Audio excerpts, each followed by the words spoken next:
That's great. Now, back to the story. As you recall, Stan was checking in with Cleaner. All set. You can come on in. Thank you so much, Stan. You don't have to wait for me. I'll spend time getting to know the town more when I walk back. Well, okay. Well, goodbye. Bye. Same time tomorrow? Maybe you can tell me some more stories I'd like to hear. I mean, everyone likes to hear stories, right? Right. I'll pack a lunch, That sounds wonderful. Tomorrow, then.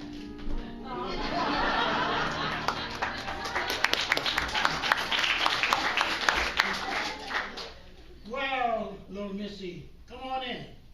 You must be Mr. Murphy. I've been for the last 60 years. Oh. My notes say that you were 78. I am. Folks started calling me Mr. Murphy when I turned 18. Before that, I was plain cleaner, which I prefer. So, how long have you lived here? In this house, about a few years. It's only been 6 months, Daddy. They come and one day and they move me out, like an old man can't think for himself. You can think for yourself just fine, Daddy. You just weren't cooking or cleaning for yourself. I never told you how to think and wouldn't try. But I cooked for you when I was young. That's all I'm doing now. She's got a mouth on her. I can still hear you. I know it. That's why I said it. Well, this is a really nice place. If you say so. It's pretty new. You have running water, electric lights, modern. Oh, where you lived before, is this a big step up from your old place? Let me tell you something. I lived for years in the house where I was born, and that was my haven. And that's where you were hid from the bogus. And some folks don't understand is that old don't always mean spoiled. You get this brand new world idea going, thinking we have to pour concrete down every dirt road. How is that such a good idea? Good for cars and such, I suppose. But how a man supposed to listen to the earth if there is no place for him to lay his feet on it? And the homes we were born in.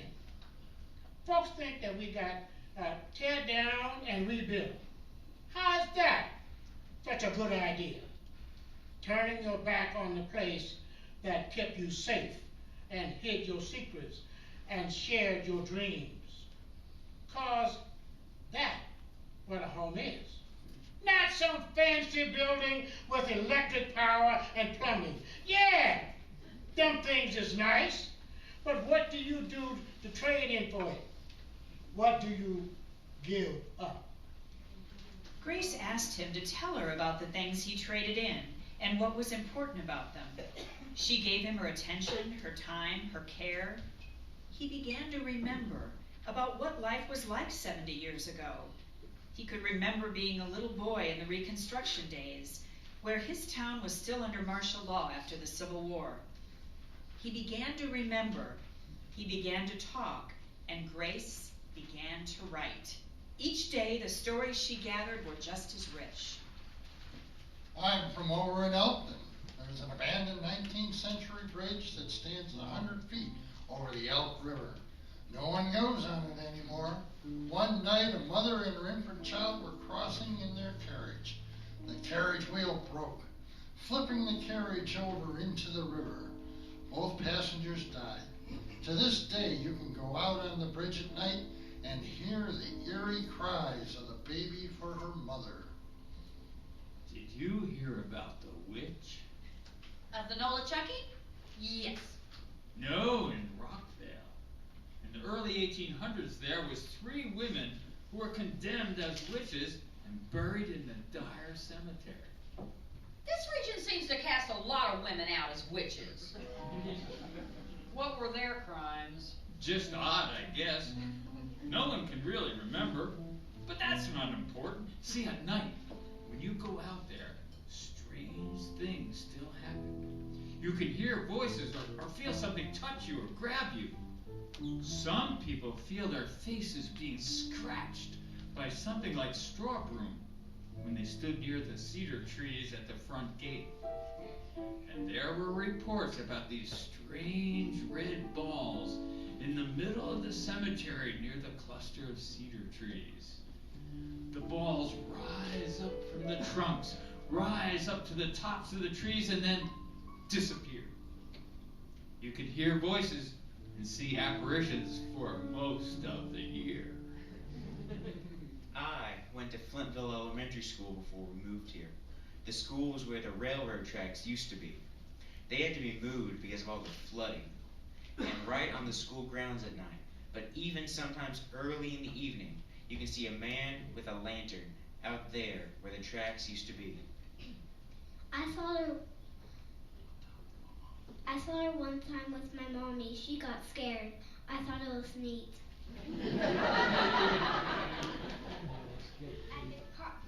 At the Carton Plantation Cemetery in Franklin, which makes me think of Frankenstein. On the road where the soldiers are buried are the graves of twin brothers. When you stand near their graves, they will take at your ankles. It's true. I felt it happen to me. Don't forget about Gwendolyn's house. It has ghost dogs chasing a little girl.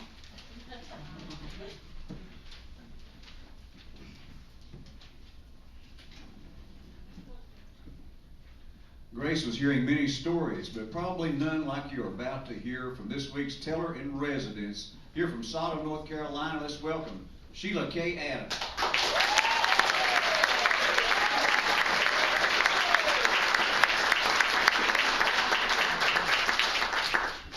Little Margaret sitting in her high hall chair, combing back her long yellow hair, saw sweet William and his new made bride riding down the road so near.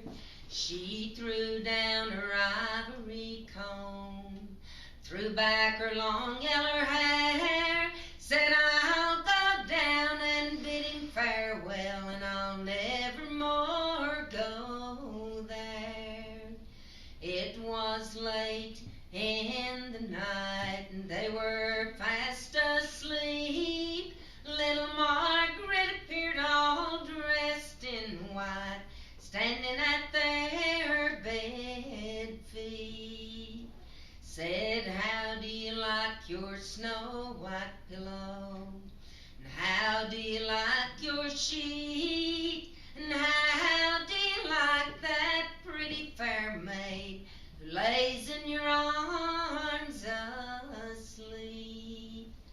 Very well do I like my snow white pillow, and well do I like my sheet. Much better do I like that pretty fair maid who stands at my bed feet. He called his serving man to go and saddle the dappled roan, and he went to her father's house that night, knocked on the door alone. Said, is little Margaret in her room, or is she in the hall? Little Margaret's in her cold black coffin, with her face turned towards the wall. Unfold, unfold those snow white sheets, be they ever so fine, for I want to kiss those cold, cold lips, for I know they'll never kiss mine. 3 times he kissed her cold, cold hands, and twice he kissed her cheek, and once he kissed her cold, corpy lips, and he fell in her arms asleep.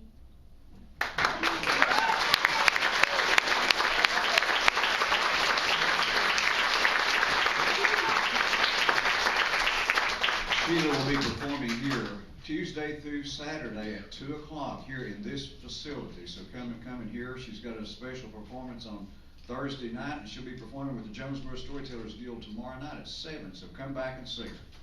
Another round of applause.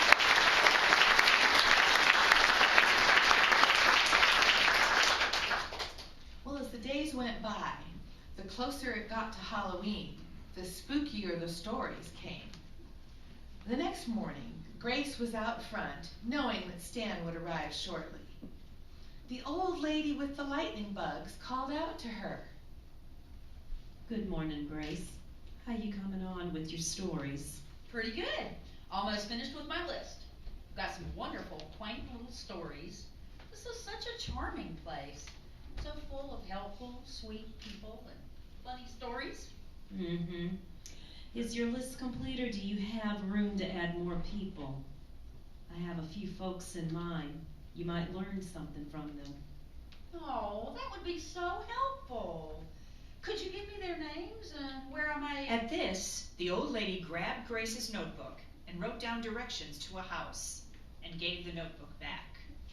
Yes, sir. I think you could learn a lot from that person. Well, I got biscuits in the oven. A good morning to you. Good morning, Stan. I have a change of plans. I've got a new person to visit.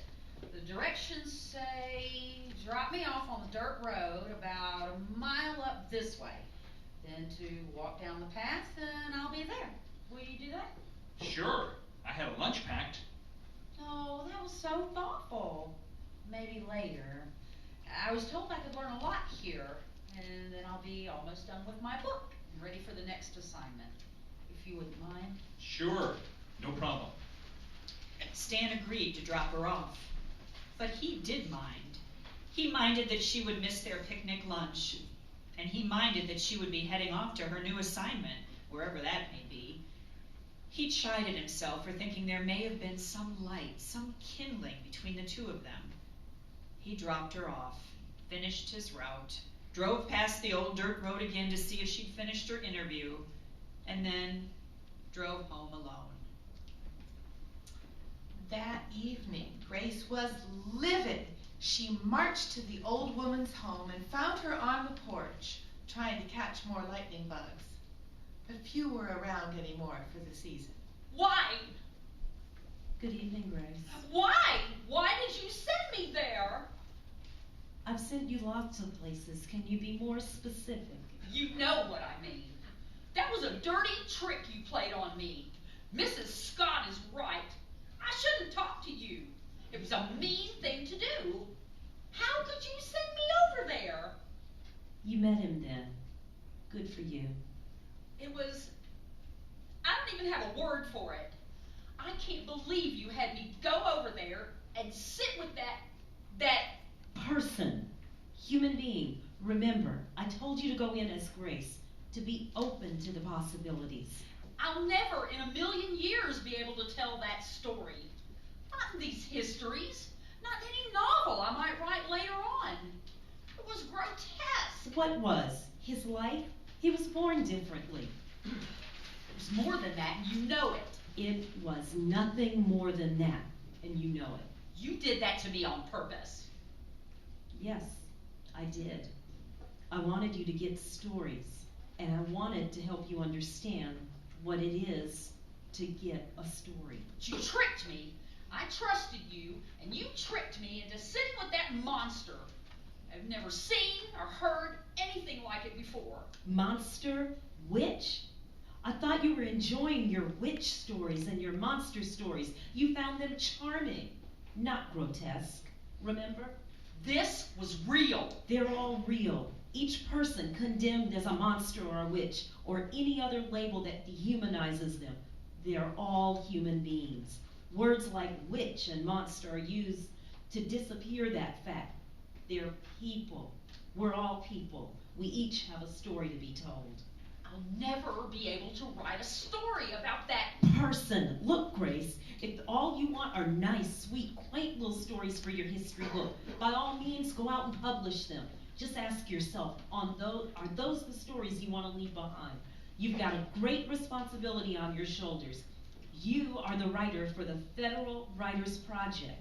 What do you want the next generation to know about us?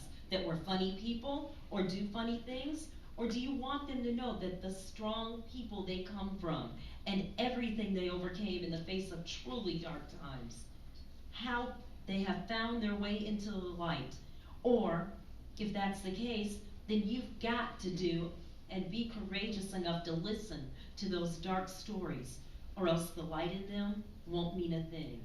It's your job to find a way to tell each person's story, not just the quaint, little, popular people.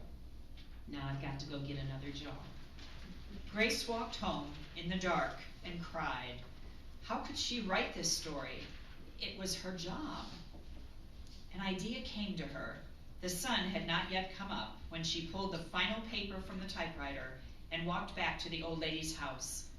For the first time, she looked at the name on the mailbox, unused for decades, covered with vines and moss. M. Wright. As Grace got closer to the porch, she saw a figure rocking in the chair. Good morning, Grace. I did some thinking last night and some writing. You found a way